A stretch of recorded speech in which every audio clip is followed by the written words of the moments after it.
Madam কি হয়েছে? হ্যাঁ কি হয়েছে? কি আবার হবে? এই ছোট লোক টোকাইটা আমাকে ফেলে দিয়েছে।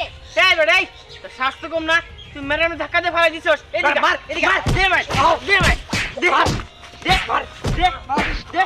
ওই বেটা ওই তোর স্বাস্থ্য কম না?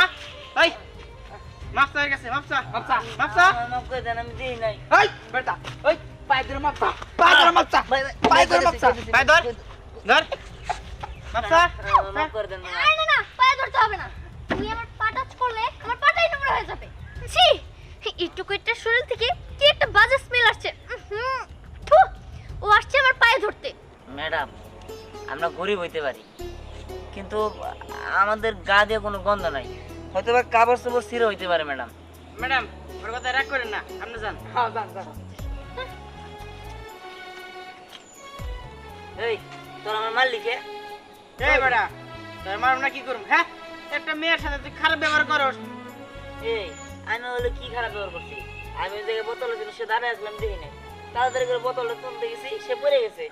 আর তোরা তো আমার বন্ধু মানুষ, তোরা আমার এই কারণে মারলি। এই বেটা তুই বোতল করে দিয়েছিলি, তুই মেয়েটার গায়ে ধাক্কা দিছস। এই থাম, বন্ধু মানে তুই কারে বন্ধু বলস? হ্যাঁ তুই তো টোকাই, তুই তো ছোট লোক, আর তোর সাথে আমার সাথে যায় না, আবার বন্ধু বলস। ওই বেটা ওই আরেকবার যদি বন্ধু বলস না, একবার থাপড়ে গালে দাঁত দেখতে পালা দিমু। ওই হয় চল ওই টোকাই টোকাই। এই। আল্লাহ, তুমি কি আমার দেও না আল্লাহ? আমার বাপের জন্য আমার এই পরিণতি, আমার বন্ধু বান্ধব আমার লোকে মিশে না এখন। আল্লাহ, তুমি আমার একটা ব্যবস্থা করে দাও না আল্লাহ। হয় তুমি আমার একটা ব্যবস্থা করে দাও, আর নাহলে তুমি আমার এই দুনিয়া থেকে উড়াই নাও আল্লাহ।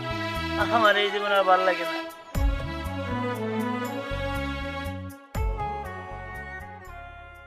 জানিস, এবার পিকনিকে অনেক মজা হবে। ঠিকই বলছিস। আমারও মনে হচ্ছে এবার পিকনিকে অনেক বেশি মজা হবে। মজা তো হবেই। ওখানে কত পানি বলতো, চারিদিকে পানি একদম থই থই করছে। আমার না পানি দেখতে অনেক ভালো লাগে। অবশ্য বেশি পানি দেখলে আমার হাত পা কাঁপাকাঁপি শুরু করে দেয়, কারণ আমি তো সাঁতার জানি না। যদি একবার পানিতে পড়ে যাই।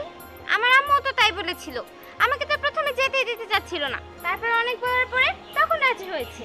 জানিস, পিকনিকের মেনুতে না বিরিয়ানি দিবে, আরেকবার কথা হয়েছিল খিচুড়ি দিবে। তোর কোনটা পছন্দ রে? আমার তো বিরিয়ানি পছন্দ। আমারও সেম। ওই তোরা পিকনিকে যাবি? আমার নিয়ে জানা, আমি পিকনিকে যাবো। আর কি করলি? বিরিয়ানি খাবি? আমার তো বিরিয়ানি খাওয়ার খুব শখ, আমার একটু নিয়ে যা। দেখ দেখ, টুকাইয়ের শখ কত। একে তো টুকাই, তার মধ্যে আমাদের সঙ্গে পিকনিকে যাবে, গিয়ে আবার বিরিয়ানিও নাকি খাবে। আচ্ছা, তোর এত বড় সাহস কে দিয়েছে? তুই আমাদেরকে তুই তুই করে বলছিস? তুই তো এখন আর আমাদের বন্ধু নেই, তুই তো এখন টুকাই। টুকাই হয়ে আবার আমাদের সাথে তুই তো করে করছিস, একটা থাপ্পড় মারবো। ওই তোর এমন করিস কেন? আমার তো তো তোকে বন্ধুই। আমার বাবা যদি নেশা না করতো, তাহলে কি আর আমাকে পরিস্থিতি এরকম হইতো? তোকে একবার না করেছি যে আমাদের সাথে তুই তো করে কথা বলবি না, তারপরে তুই তুই তো করে কথা বললি, আবার আমাদেরকে বন্ধু দাবি করছিস। এই আমরা তোর কোন জন্মের বন্ধু? হ্যাঁ হ্যাঁ, একসময় তুই আমাদের জাস্ট ফ্রেন্ড ছিলি, তাই বলে এই না যে এখন তোকে মাথায় নিয়ে নাচবো, তোকে পূজা করতে হবে এখন। এই স্টুপিড, তুই কি পাগল হয়ে গিয়েছিস নাকি? তুই দাঁড়িয়ে দাঁড়িয়ে কার সঙ্গে কথা বলছিস? যা আমাদের চোখের সামনে থেকে যা বলছি। টোকাই বাচ্চা।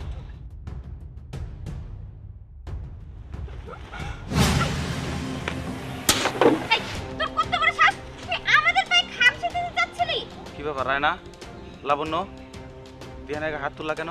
ওকে আমরা আমাদের সঙ্গে পিকনিকে নিব না বলে এই টোকাইটা আমার পায়ে খামচে দিতে যাচ্ছিল। বিহান, ওরা যা বলছে তা কি সত্যি? না না, ওই বোতলটা ওই জায়গায় পড়ে আছে। আমি বোতলটা নিতে নিয়েছিলাম দেখা, ওরা মনে করছে আমি ওদের পায়ে খামচা দিই, কিন্তু আসলে তো তা না। আমি মূলত ওই বোতলটার জন্য এরকম করছি। ও বুঝতে পারছি। লাবণ্য, রায়না, ব্যবহার ভালো করো, মানুষের সাথে খারাপ ব্যবহার করা কিন্তু ঠিক না। তোমরা শিক্ষিত, তাছাড়াও তো তোমাদের বন্ধু ছিল। আজকে ওর বাবা নেশা করে বিলাই ওর করে নিতে এরকম। রায়না চল তো এখান থেকে, এই টোকাইটা আমাদের মুডটাই নষ্ট করে দিয়েছে। যত সব, এই চল। বিহান, তুমি কিছু মনে করো না, আসলে ওদের কিছু টাকা হয়েছে তো, অহংকার হয়েছে। অগরের যদি পরিণতি তোমার মতো হইতো তাহলে বুঝতো টোকার যন্ত্রণা করতো। যাও তুমি তোমার কাজ করো।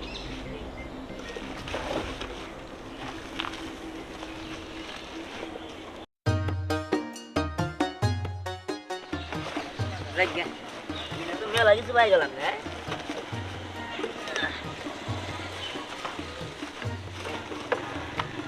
দেখ ভালো হয়েছে দুটা বস্তা পাইলাম না এর মধ্যে তা বোতলটা ধোয়া যাবে না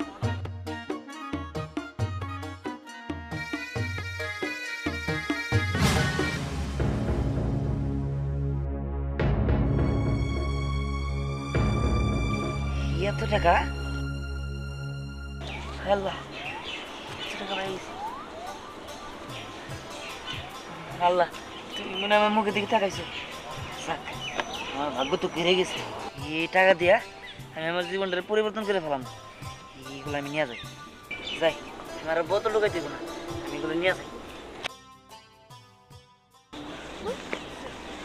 আরে স্নেহা তুই কি রে আজকাল তো তোকে দেখাই যাচ্ছে না কোথায় কোথায় থাকিস হ্যাঁ আসলে আমি একটু টেনশনের উপর দিয়ে যাচ্ছি তো তাই দেখতে পাচ্ছিস না টেনশন কিসের টেনশন আসলে তোর তো আমার ক্লোজ ফ্রেন্ড তোদের কাছ থেকে আর কি লুকাবো বল আসলে বাবা না বিজনেসে লস করেছে তাই বাবা ভাবছে আমাদের বাসাটা বিক্রি করে দিবে বলিস কি তোদের বাড়িটা বিক্রি করে দিবে তোদের বাড়ি যদি বিক্রি করে দেয় তাহলে তোরা কোথায় থাকবি জানি না রে আমরা কোথায় থাকবো তবে এটা বলতে পারি ভালো কাস্টমার পেলে বাড়িটা বিক্রি করে দিব তারপরে বাসা ভাড়া নিয়ে অন্য কোথাও থাকতে হবে এই গ্রামে আর থাকা হবে না রে কি বলছিস তাহলে তুই সত্যি সত্যি চলে যাবি জানিস আমার কাছে যদি টাকা থাকতো না তাহলে আমি তোদের ঋণ শুধিয়ে দিতাম হ্যাঁ রে আমার ভাবতেই কেমন যেন লাগছে তোর মতো আমাদের একটা ভালো বান্ধবী আমাদেরকে ছেড়ে চলে যাবে এই কোনোভাবে কি ম্যানেজ করা যায় না রে না রে কোনোভাবেই সম্ভব না বাবা মামার কাছে বলেছিল টাকা দিতে কিন্তু মামা না করে দিয়েছে কারণ মামা এর আগেও আমাদেরকে টাকা দিয়েছিল ও জানিস খুব কষ্ট হচ্ছে তোকে ছাড়া থাকতে হবে আমরা তো সবসময় একসাথে থেকেছি ছোট্টবেলা থেকে একসাথেই বড় হয়েছি সে তুই কিনা আমাদের ছেড়ে চলে যাবি দেখ তোরা এভাবে আমার মন ভেঙে দিস না তোদেরকে ছাড়া থাকতে তো আমারও কষ্ট হবে দেখ তুই এখানে গিয়ে কিন্তু আমাদের একদম ভুলে যাস না তোকে কিন্তু আমরা দুজন খুব মিস করব আরে দেখ আমি তো তোদের প্রতিনিয়ত কল করব আর মাঝে মাঝে গ্রামে এসে আমি তোদের দেখে যাব আচ্ছা তাহলে তোরা থাক মন খারাপ করিস না আমি একটা কাস্টমারের সাথে এখন কথা বলতে যাচ্ছি ঠিক আছে দেখি সে বাড়িটা নেয় নাকি আচ্ছা আমি আসি রে এই মেয়ে দাঁড়াও তুমি তুমি স্নেহা না হ্যাঁ আমি স্নেহা তবে আপনাকে তো ঠিক চিনতে পারলাম না আমি ওই তোমার তাহের কাকা ওই তোমার এলাকারই ও তাহের কাকা কেমন আছেন আপনি আর কতদিন পর আপনাকে দেখলাম হ মা মেলা দিন পরে এলাম আমার পোলাটা থাকে তো এখানে তাই আর কি দেখতে এলাম শুনছি আমার পোলা নাকি বোতল টোকায় তুমি কি চিনো হ্যাঁ কাকা আমি চিনি তো ও বোতল টোকায় ওর সাথে তো আমার প্রায় প্রায় দেখা হয় আচ্ছা মা ও কই থাকে বলতে পারবা কি না কাকা ও কোথায় থাকে তা তো আমি জানি না আচ্ছা কাকা আমি তাহলে আসি আমি একটু ব্যস্ত আছি তো তুমি ব্যস্ত আছো কি এত ব্যস্ততা তোমার আসলে কাকা হয়েছে কি আমার বাবা তো বিজনেসে লস করেছে তাই বাবা ভাবছে আমাদের বাড়িটা বিক্রি করে ফেলবে তাই কাস্টমারের সাথে কথা বলতে যাচ্ছিলাম আর কি ও আচ্ছা বুঝতে পারছি ঠিক আছে তুমি যাও আচ্ছা কাকা আমি আসি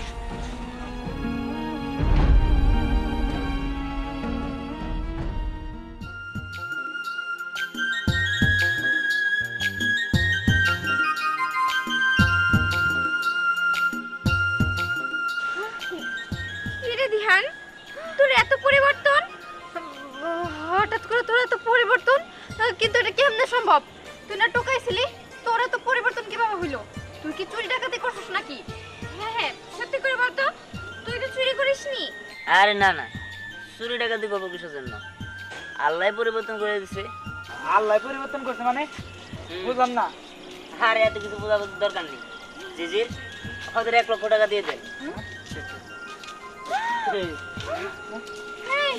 এত টাকা তোর কাছে এই তুই তো আগে রাস্তায় রাস্তায় বোতল টুকাই বেড়াইতি আর এখন তোর এই অবস্থা এত ভালো গেটআপ আবার এত টাকা এসব কিভাবে সম্ভব হলো বল আরে তোদের সেটা জানার প্রয়োজন নেই জিজির ওদের 50,000 টাকা দিয়ে দেন।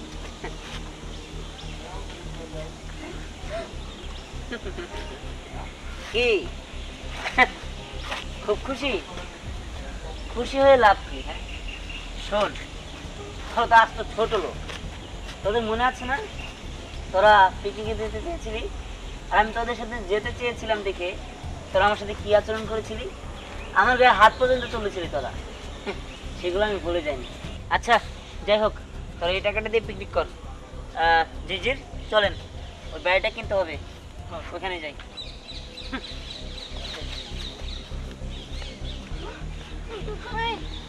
কি হলো? আমি তো কিছুই বুঝতে পারছি না।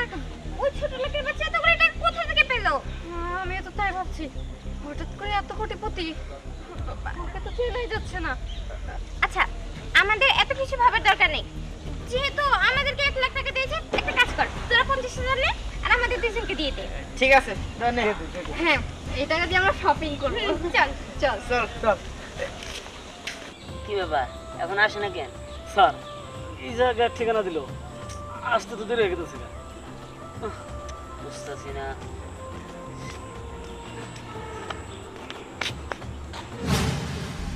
দিহান, তুই তুই না বোতল টোকাইতে শুনতাম। হ্যাঁ, বোতল টোকাইতাম, কিন্তু তুমি এখানে? ওরে বাবা, তোরে খুঁজতে খুঁজতে আইছি, তোরে খুঁজতাছি। আমার খুঁজা লাভ কি? আমার তো তখন খুঁজতা না যখন আমি বোতল টোকাইতাম, যখন তুমি বাড়িঘর বিক্রি করে নেশা করে সব শেষ করে ফেলাইছিলা, তখন তো আমার খোঁজা নাই, আর তখন তো চিন্তা করো নাই যে আমি কোথায় থাকবো। এখন তাহলে আমার খোঁজ নিতে আইছো কিসের জন্য? বাবারে, আমি তো তখন ছিলাম নেশার ঘুরে, মাথা ঠিক ছিল না, কখন কি করছি নিজেও জানি না। তুই আমার মাফ করে দে বাবা। আমি তো আসছিলাম টোকাই দিহান দে খুঁজতে, টোকাই দিহান দে পাইলেও আমার কোনো আফসোস ছিল না। কিন্তু বাবা, তোর এই পরিবর্তন কিভাবে হইলো বাবা? আমার পরিবর্তন আল্লাহই করে দিছে, আর সেটা তোমার না জানলেও চলবে। স্যার জুনি আসছে। ম্যাডাম, আমাদের স্যার আপনাদের বাড়ি কিনবে। কি ব্যাপার? তুই তুই না টুকাই? থামুন, আপনি কাকে কি বলছেন? আমি টুকাই ছিলাম, তবে মানুষ সবসময় একই থাকে না। আল্লাহ চাইলে টুকাইকে কোটিপতিও বানাতে পারে, আর আমি তো কোটিপতি। আপনি এখন রাস্তার ফকির হয়ে যাবেন। কেন জানেন? আপনি যে বাড়িটা বিক্রি করছেন আমার কাছে, সেই টাকা নিয়ে কি ভাবছেন? আপনি খেতে পারবেন? আপনি আবার বড়লোক হতে পারবেন? পারবেন না। কেন? কারণ হচ্ছে আপনার বাবা অনেক ঋণ করেছিল, আর পাওনাদারদের সেই টাকা দিয়ে দিতে হবে, আর আপনি রাতারাতি রাস্তার ফকির হয়ে যেতে পারবেন। আর শোনেন, একটা কথা মাথায় রাখবেন, কখনো কাউকে ছোট করা উচিত না। আপনি আমাকে ওই দিন ছোট করেছিলেন, অহংকার দেখিয়েছিলেন দেখেই আজকে আপনার এই পরিণতি, আর আমার অহংকার নেই দেখেই আজকে আমার এই পরিণতি। আল্লাহ চাইলে সবই সম্ভব। ফকিরকে কোটিপতি বানানো সম্ভব, কোটিপতিকে ফকিরও বানানো সম্ভব। অতএব শুধু শুধু অহংকার করে লাভ নেই। দেখুন, আমি যা কিছুই করেছি তার জন্য আমি আপনার কাছে মাপ চাচ্ছি। আসলে আমার ভুল হয়ে গেছে, আমি আপনার সাথে অতিরিক্ত অহংকার দেখিয়ে ফেলেছি। আচ্ছা, আগে তো আমরা বন্ধুই ছিলাম, এখনো কি আমরা বন্ধু হতে পারি? থামুন আপনি। আপনি যেটা করতে এসেছেন সেটা করে চুপচাপ চলে যান। জি জি, ওনাকে টাকাটা বুঝিয়ে দিন। এইভাবে টাকা নিয়েছেন? হ্যাঁ, আমার অনেক টাকা। আমার আগের মতো টাকা প্যাকিং করে নিয়ে আসার সময় আমার নেই, তাই এভাবেই নিয়ে এসেছি। আপনি আপনারটা বুঝে পেয়েছেন, এবার আসতে পারেন। আমি এবার আসি। দিহান, আমি তোর বাবা, অতীতে আমি অনেক ভুল করছি, তাই তুই আমার ভুলগুলো ক্ষমা করে দে। ঠিক আছে, তুমি হাজার হলো আমার বাবা। অতীতে তোমার সাথে যা হয়েছে তার জন্য আমি তোমাকে ক্ষমা করে দিলাম। চলো। ঠিক আছে বাবা, চল।